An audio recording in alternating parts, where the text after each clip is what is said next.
যে নীরবে নিভৃতে গোপনে আল্লাহর কথা স্মরণ করে কাঁদে এবং তার চোখ দিয়ে অশ্রু প্রবাহিত হয়, এই 7 শ্রেণীর মানুষকে আল্লাহ পাক কিয়ামতের মাঠে আরশের ছায়া দিবে।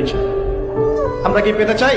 আল্লাহর কাছে নিরপরাধ থাকার চেষ্টা করেন, মানুষের কাছে না। আল্লাহর কাছে ফেয়ার থাকেন, আল্লাহর কাছে আপনি নিষ্পাপ থাকার চেষ্টা করেন, মানুষের কাছে না। আল্লাহর কাছে ভালো হন, দেখবেন আল্লাহ রাব্বুল আলামিন মানুষের মনের মধ্যে আপনার জন্য ভালোবাসা সৃষ্টি করে দিবে ইনশাআল্লাহ।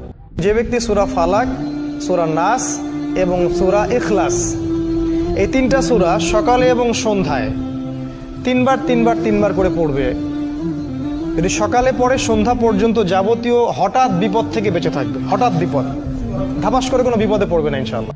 যাকে আপনি ভালোবাসেন, যে আপনাকে ভালোবাসে, যখন এই ভালোবাসার মানুষের পক্ষ থেকে বিয়ের প্রস্তাব আসবে, মানে আজীবন